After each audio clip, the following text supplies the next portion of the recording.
యోహాను సువార్త 2వ అధ్యాయం 1వ వచనం నుంచి 12వ వచనం వరకు. 3వ దినమున గలిలయలోని కానా అను ఊరిలో ఒక వివాహం జరిగెను. యేసు తల్లి అక్కడ ఉండెను. యేసును ఆయన శిష్యులను ఆ వివాహమునకు పిలువబడిరి. ద్రాక్షారసం అయిపోయినప్పుడు యేసు తల్లి వారికి ద్రాక్షారసం లేదని ఆయనతో చెప్పగా, యేసు ఆమెతో, అమ్మ, నాతో నీకేమి పని? నా సమయం ఇంకనూ రాలేదనను. ఆయన తల్లి పరిచారకులను చూచి, ఆయన మీతో చెప్పినది చేయుడు. యూదుల శుద్ధీకరణ ఆచార ప్రకారం 2-3 తూములు పట్టు 6 రాతి బాణలు అక్కడ ఉంచబడి ఉన్నది. యేసు ఆ బాణలో నీళ్లతో నింపుడని వారితో చెప్పగా, వారు వాటిని అంచుల మట్టుకు నింపిరి.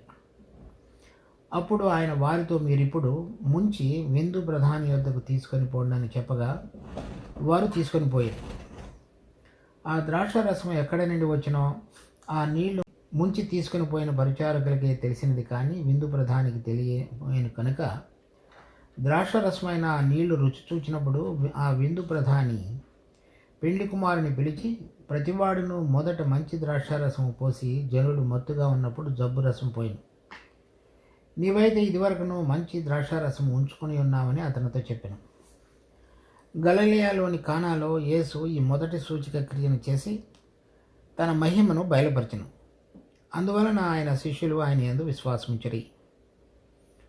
అటు తరువాత ఆయనయు, ఆయన తల్లియు, ఆయన సహోదరులను, ఆయన శిష్యులను కపెర్నహూమునకు వెళ్ళి అక్కడ కొన్ని దినములు ఉండిరి. ఇక్కడ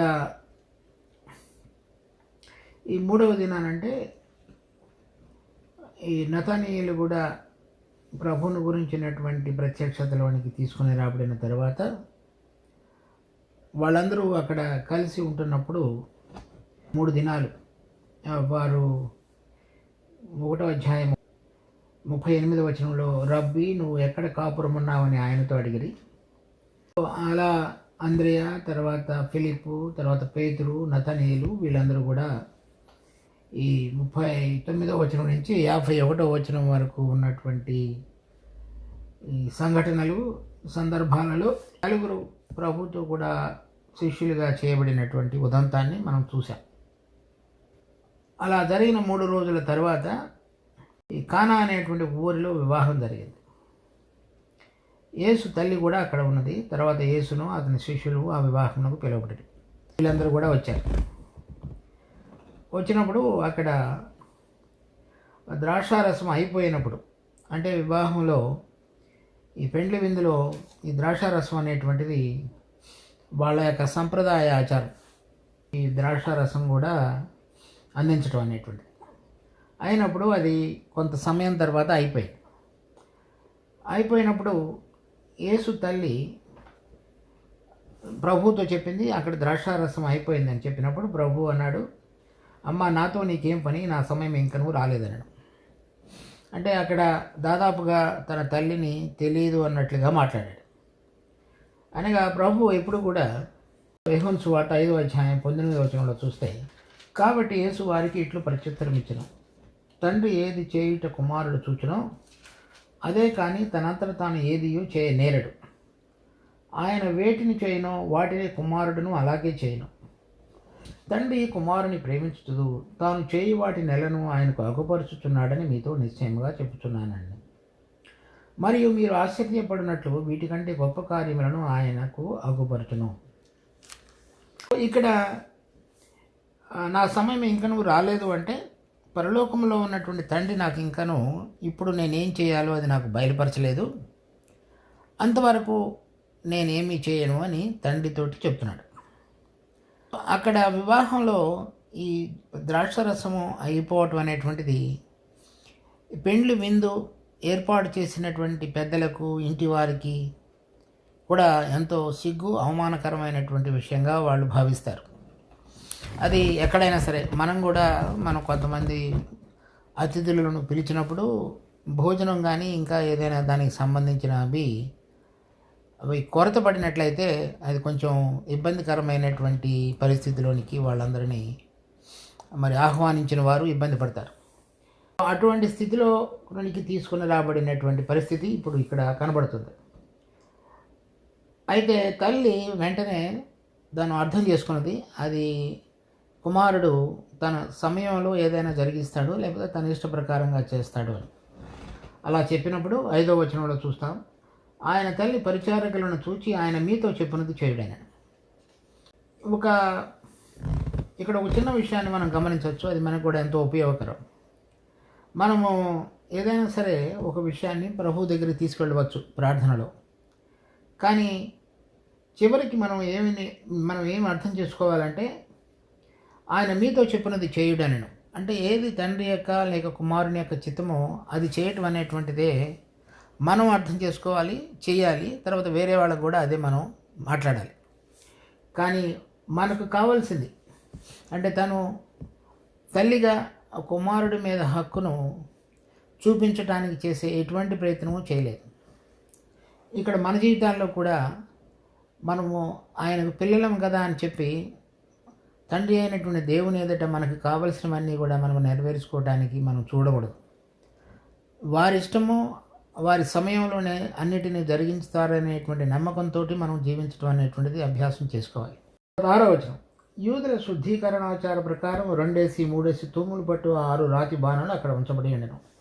అక్కడ ఈ 2-3 తూములు పట్టు 6 రాతి బాణాలు అక్కడ ఉంచబడి ఉన్నాయి. యేసు ఆ బాణలో నీళ్లతో నింపుడని చెప్పగా వారు వాటిని అంచుల మట్టుకు నింపారు. ఈ శుద్ధీకరణ ఆచార ప్రకారం ఏంటంటే, ఇప్పుడు మన దగ్గర కూడా ఇదివరకు పెండ్లిలో విందుకు పిలువబడినప్పుడు బయట నీళ్లు పెడతారు. వచ్చి ఆ విందులో ప్రవేశించే వారందరూ కూడా కాళ్ళు చేతులు కడుక్కుని తర్వాత విందుశాలలో ప్రవేశిస్తారు భోజనాలు వడ్డించే దగ్గర. అలాగే వారి యొక్క ఆచారణ ప్రకారం కూడా ఈ పిలువబడినటువంటి అతిథులందరూ కూడా ఈ శుద్ధీకరణాన్ని లేకపోతే చేతులు కాళ్ళు కడుక్కునేటువంటి దానికి ఉంచబడినటువంటి నీళ్లు అందరూ వచ్చేసిన తర్వాత ఇంకా నీళ్లు అక్కడ అయిపోయి ఉంటాయి. అందుచేత వాటిని ఒకవేళ ఉన్నప్పటికీ వాటిని అంచుల మటుకు నీళ్లతోటి నింపమని చెప్పాడు ప్రభువు. అలా చెప్పబడిన తర్వాత యేసు ఆ బాణలో నీళ్లతో నింపుడని వారితో చెప్పగా వారు వాటిని అంచుల మట్టుకు నింపారు. ఇప్పుడు ఆ తల్లి ఆ పరిచారకులను చూసి ఆయన చెప్పింది మీరు చేయడని చెప్పింది. ఆ పరిచారకులు కూడా ఈ ద్రాక్షారసం అయిపోతే ప్రభు నీళ్లతోటి ఈ బాణాల్లో నింపమంటున్నాడు ఏమని అడగలేదు. కనుక దేవుని యొక్క క్రియలు మనుషుని యొక్క జ్ఞానమునకు సరిపోయినవిగా కనపడవు, అవి అతీతమైనవిగా ఉంటాయి. మనకు కావాల్సిందైతే ద్రాక్షారసం, ప్రభు అయితే వాటిని నీళ్లతోటి నింపమని చెప్తున్నాడు. కనుక మనిషి యొక్క జ్ఞానం ఎప్పుడు కూడా దేవుని యొక్క సంగతులను ఒక విశ్వాసంతో ఆలోచించితే తప్ప గ్రహించలేదు. అందుచేత ఈ పరిచారకులకు ఆ తల్లి ముందుగానే ఏం చెప్పిందంటే, ఆయన చెప్పింది మీరు చేయండి అని చెప్పింది. కనుక ఈ విశ్వాస జీవితంలో మనం దేవుని కార్యాలు మన జీవితంలో కనుక చూడాలి అంటే, ఆ పరిశుద్ధాత్మ దేవుని ద్వారా వాక్యంలో రాయబడినటువంటి విషయాలను అవి ఎలా చెప్పబడ్డాయో అలా గ్రహించటం ద్వారానే మనం దేవుని యొక్క అద్భుతమైనటువంటి శక్తిని, క్రియను, రెంటిని కూడా మనం చూడగలుగుతాం. అలా కాని పక్షంలో విశ్వాసం లేకుండా ఉన్నటువంటి మనసులో ఈ ద్రాక్షారసానికి బదులు నీళ్లతోటి నింపుట అనేటువంటిది ఎవరికైనా ఆశ్చర్యం కలుగుతుంది. మనిషి యొక్క హృదయం ఎప్పుడు కూడా కనబడేటువంటి వాటి ద్వారా ఆలోచిస్తాడు. దేవుడు అదృశ్యుడైనట్లుగా ఆయన కార్యములన్నీ కూడా అదృశ్యంగా ఉంటాయి. ఎప్పుడైతే మన అంతరంగంలో ఉన్నటువంటి అంతరింద్రియాలు వెలిగించబడతాయో అప్పుడు దేవుడు ఎలా చేయగలడో, ఎటువంటి వాటినైనా ఉపయోగించుకొని వాటికి ఇష్టకరంగా మహింకరంగా మార్చగలడు అనే అంశాన్ని మనం గుర్తించగలుగుతాం. ఇక్కడ ఈ 6 రాతి బాణలు నీళ్లతోటి వారు నింపమని చెప్పినప్పుడు, ప్రభువుని చెప్పినప్పుడు వాళ్ళందరూ కూడా చక్కగా నింపారు. నింపిన తర్వాత అప్పుడు ఆయన వారితో మీరు ఇప్పుడు ముంచి విందు ప్రధాని యొద్దకు తీసుకొని పోండి అని చెప్పగా వారు తీసుకుని పోయారు.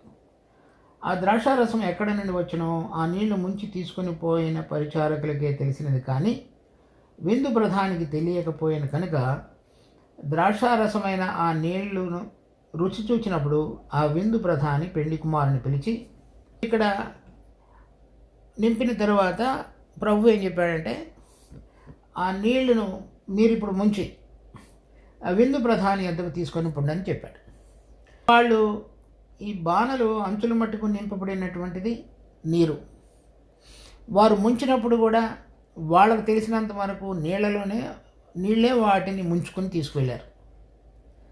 తర్వాత ఇక్కడ ఏమి రాయబడిందంటే 9వ వచనంలో ద్రాక్షారసమైన ఆ నీళ్లు రుచి చూచినప్పుడు, అంటే వీళ్ళు తీసుకుని వెళ్ళి ఆ ప్రధానికి ద్రాక్షారసంగా మార్చబడినటువంటి నీరును ఇచ్చినప్పుడు, ఈ ముంచబడినప్పుడు కూడా అది నీరే తీసుకుని వెళ్ళి ఆ విందు ప్రధానికి అందజేసి ఆ విందు ప్రధాని తాగుతున్నటువంటి సమయంలో అది ద్రాక్షరసంగా మార్చబడింది.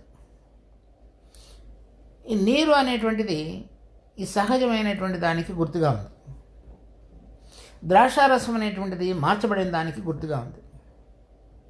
ఈ నీరు మనిషిలో ఉన్నటువంటి పాత స్వభావం, తర్వాత సహజంగా మనందరం కూడా కలిగి పుణికి పుచ్చుకున్నటువంటిది ఆదాము నుంచి. ద్రాక్షారసం అనేటువంటిది దేవుని యొక్క అద్భుతమైనటువంటి తాకిడి శక్తి మనలో పనిచేయటం ద్వారా ఒక పరలోక సంబంధమైనటువంటిది ఆత్మచేత నింపబడినటువంటి స్వాభావికంలోనికి మార్చబడుతున్నటువంటి దానికి గుర్తుగా ఉంది. నీరు మనలో ఉన్నటువంటి ప్రాణ సంబంధమైన మనుషుడిగా ఉన్నాడు. ద్రాక్షారసం అనేటువంటిది దేవుని యొక్క వాక్యంలో ఎప్పుడు కూడా ఆత్మతోటి పోల్చబడింది. ఈ ప్రాణ సంబంధమైనటువంటిది లేక సహజ సంబంధమైనటువంటిది లేక ప్రకృతి సంబంధమైనటువంటి మనుషునిలో ఈ ఆత్మ సంబంధమైన కార్యాన్ని ప్రారంభించడానికి వచ్చాను అని తెలియజెప్పగలిగే విధంగా మొదటి సూచక క్రియను ప్రభువు జరిగించాడు. యేసు ప్రభు ఈ లోకానికి వచ్చినప్పుడు ఇశ్రాయేలీలందరూ కూడా ఆయన రాజుగా గుర్తించి వారందరికీ కూడా రాజ్యాన్ని ఇవ్వాలనేటువంటి కోరిక వాళ్ళందరూ కలిగి ఉన్నారు. మొదటి అధ్యాయం 49వ వచనంలో కూడా నతానీయేలు చెప్తున్నాడు, ఇశ్రాయేలు రాజు అని. వారందరూ కూడా ఈ మెస్సయ లేక దేవుని చేత అభిషేకించబడినటువంటి ప్రభు అయిన యేసుక్రీస్తును ఇశ్రాయేలుకు రాజుగా గుర్తెరుగుతున్నారు. కానీ ప్రభు యొక్క పరిచర్య ఈ ప్రకృతి సంబంధమైనటువంటి ఒక వ్యక్తిని ఆత్మ సంబంధమైనటువంటి స్థితిలోనికి ఏ విధంగా మార్చగలడు, ఆయనలో ఎటువంటి ప్రభావం ఉన్నది అనేటువంటి దాన్ని తెలియపరుస్తూ జరిగించినటువంటి మొదటి సూచక క్రియ. అది మనిషిలో ఉన్నటువంటి ప్రకృతి సంబంధమైనటువంటిది ఈ ద్రాక్షారసం, అంటే ద్రాక్షారసం అని మనుషుని చేత చేయబడినటువంటిది లేక ప్రకృతి సంబంధంగా స్వభావ సిద్ధంగా సహజంగా ఉన్నటువంటి మనిషిని యొక్క ప్రయత్నం ద్వారా జరిగించేటువంటి ప్రక్రియ కూడా నిజమైనటువంటి ఆనందాన్ని దేవునిలో మనుషుడు ఎప్పుడు పొందలేడు. అవి పొందగలగటానికి అవి మనిషి యొక్క క్రియలు పనికిరావు అనేది ఈ ద్రాక్షారసం అనేటువంటిది అయిపోవుట చూస్తాం.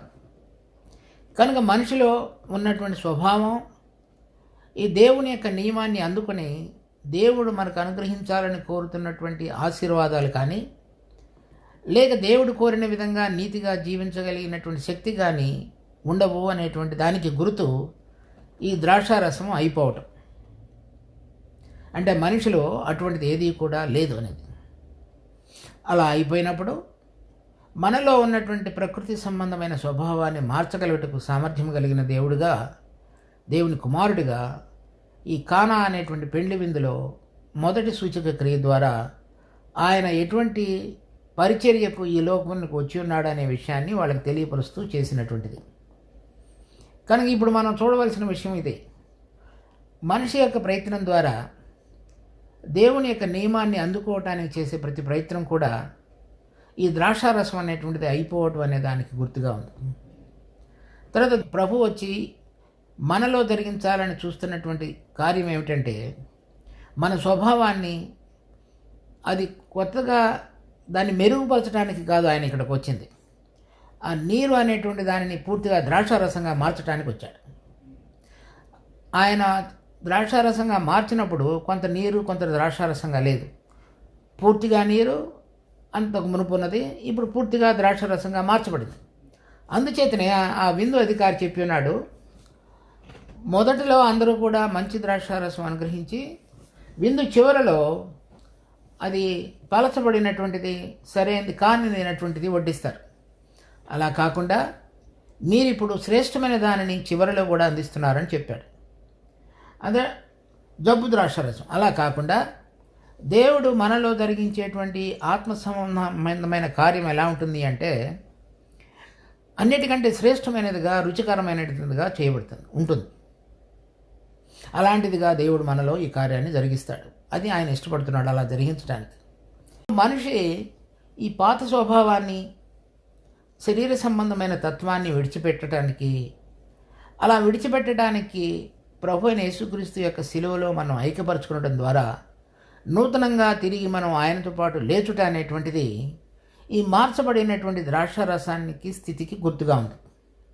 అలాంటి స్థితిలో ఆత్మ మనలోనికి ప్రవేశించి మనము ఆయన కోరిన నియమాన్ని అందుకొని దానికి తగిన విధంగా జీవించగలగటానికి ఆయన మనకి నేర్పుతాడు.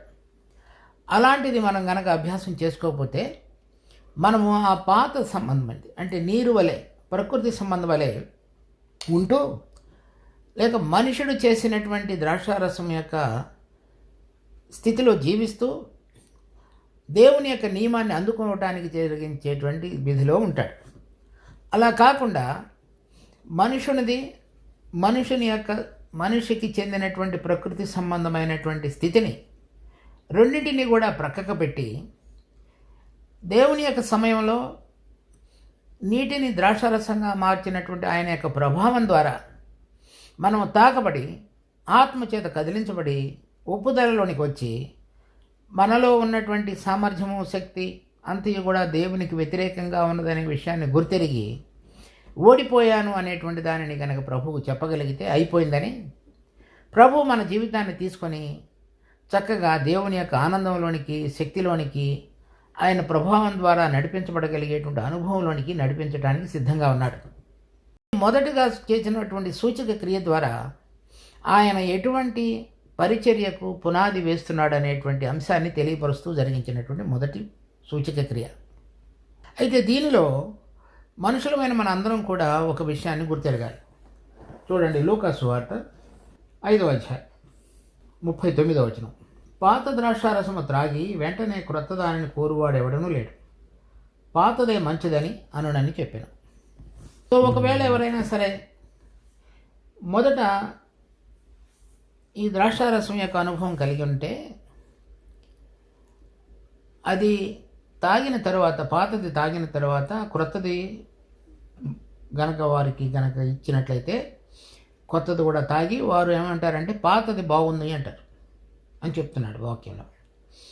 దానికి కారణం ఏంటంటే ఇశ్రాయేలీయులు ఈ లా లేక ధర్మశాస్త్రానుసారంగా నడిచేటువంటి అలవాటు క్రమంలోనికి వచ్చారు. దాని ద్వారా వారికి ప్రతిదీ కూడా ఏది చేయకూడదో ఏది చేయాలో అవగాహన కలిగి ఆత్మలో వెలిగించబడకుండా శరీర సంబంధంగా మంచి చెడు అనేటువంటి దాని ఆధారంగా జీవిస్తూ వచ్చారు. సో అంటే మంచి కూడా దేవుడి చేత చెప్పబడిందే, అయినప్పటికీ కూడా ఈ దేవుని యొక్క శక్తి సామర్థ్యం లేకుండా మనిషి చేత ఒక అలవాటుగా, ఒక సంప్రదాయ పద్ధతిలో, ఒక క్రమానుసారమైనటువంటి జీవితానికి అలవాటు పడింది. దానిలో మీరు ప్రతిరోజు దేవుని యొక్క జీవం కలిగి దేవుని ఆత్మచేత నడిపించబడుతూ ఆయన చేత నేర్పించబడుతున్నటువంటి అనుభవాన్ని కలిగి ఉండే అవకాశం లేదు. అది మీకు తెలిసింది కనుక ఏది చేయాలో ఏది చేయకూడదో, ఏది మాట్లాడాలో ఏది మాట్లాడకూడదో దాని అనుసారంగా జీవించే వాళ్ళుగా చేయబడతారు. కనుక అది మనిషికి సులువు దాన్ని అనుసరించటం. అవి మీకు తెలియపరచబడ్డాయి, అవి కనబడుతున్నాయి, అవి అందరూ పాటించేవి. అది పాత ద్రాక్షారసం. ఇప్పుడు క్రొత్తగా చేయబడిన మనందరం కూడా దానిలో ఒక విశిష్టత ఏంటంటే మనలో ఉన్నటువంటి పాత స్వభావాన్ని సంపూర్ణంగా మారుస్తూ క్రొత్త దానిలోని తీసుకుని వస్తూ అంతకంతకు మన తిత్తులు అంటే మన స్వభావాన్ని ఆత్మ సంబంధంగా, పరలోక సంబంధమైన దానికి సరిపోయినదిగా మార్చేటువంటి ప్రక్రియ కొనసాగిస్తాడు ఆత్మ. ఏ విధంగా అయితే పాత ద్రాక్షారసము కొన్ని రోజులు దానిలో ఉన్నటువంటి పులియుట అనేటువంటి ప్రక్రియ జరిగి ఆగిపోయి తీయదనంలోనికి తీసుకొని రాబడుతుంది. కొత్త దాంట్లో ఇంకా పులుపు ఉంటుంది కనుక అది తాగినప్పుడు మీకు గొంతులో లేకపోతే తాగుతున్నప్పుడు అది అంత రుచికరంగా ఉండదు, అది తీపిదనాన్ని మీకు ఇవ్వదు, అందుచేత దాన్ని మీరు అంతగా ఇష్టపడరు. అలాగే ఈ పాతది మనుషుల యొక్క సంప్రదాయము, ఆచార పద్ధతులలో జీవించేటువంటి జీవితాన్ని మనిషి కోరుకుంటాడు. క్రొత్తదైతే పాతది తీసివేయబడుట సంపూర్ణంగా సిలువ వేయబడుట అనే అనుభవంలో నీకు తీసుకుని రాబడి క్రొత్తది త్రాగి ప్రతిరోజు ఆత్మ ద్వారా మనలో జరగవలసినటువంటి మార్పు కార్యాన్ని ముందుకు సాగించుతున్నప్పుడల్లా మనలో ఉన్న శరీర సంబంధమైనది ప్రకృతి సంబంధమైనటువంటి మనుషుడు సిలువ వేయబడుతుంటాడు. ఆ సిలువ వేయబడేటువంటి ప్రక్రియ అతనికి అంత రుచికరంగా ఉండదు. అందుచేత అతడు ఏం చెప్తాడంటే పాతది రుచికరంగా ఉంది అంటాడు. ఇక్కడ ఉన్నటువంటి ఒక అపాయాన్ని మనం గుర్తెరగాలి.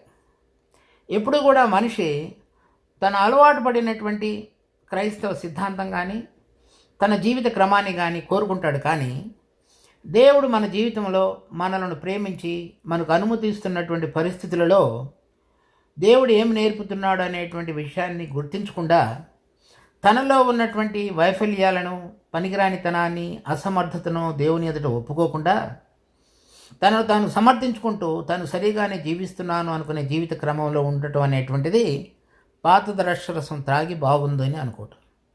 కొత్తది ఏంటంటే నేను ఏమీ చేయలేను, నువ్వు అనుమతించిన పరిస్థితిని నేను అంగీకరిస్తాను, నన్ను మార్చు, ఆ మార్చే ప్రక్రియకు నేను లోబడతాను. నీటిని ద్రాక్షరసంగా మార్చడం అనేటువంటిది రెండూ కూడా ద్రవ్యాలే అయినప్పటికీ కూడా రుచిలో కానీ లోపల ఉన్నటువంటి ఆ ఏదైతే రసాయన మూల ఫార్ములా కానీ అన్నీ కూడా వేరు. అంటే ఒక సంపూర్ణమైనటువంటి ఒక స్థితి నుంచి ఇంకొక స్థితిలోనికి దేవుడు మనల్ని తీసుకుని రావటం. ఆ మార్పు కార్యంలో ఏదైతే మనందరిలో కూడా ఈ యొక్క శిలువ కార్యము, ఆత్మ మనలో స్వేచ్ఛగా పనిచేసేటువంటి దాని ద్వారా మనలో ఉన్నటువంటి ఆత్మ సంబంధమైనటువంటి మనుషుడు చక్కగా బలపరచబడి ముందుకు సాగుట అనే దానిని మనిషి ఇష్టపడడు. అందుచేత అతడు పాత ద్రాక్షరసము బాగుంది అంటాడు. క్రొత్తది ఎప్పుడు కూడా మనకు అంత రుచిని ఇవ్వదు.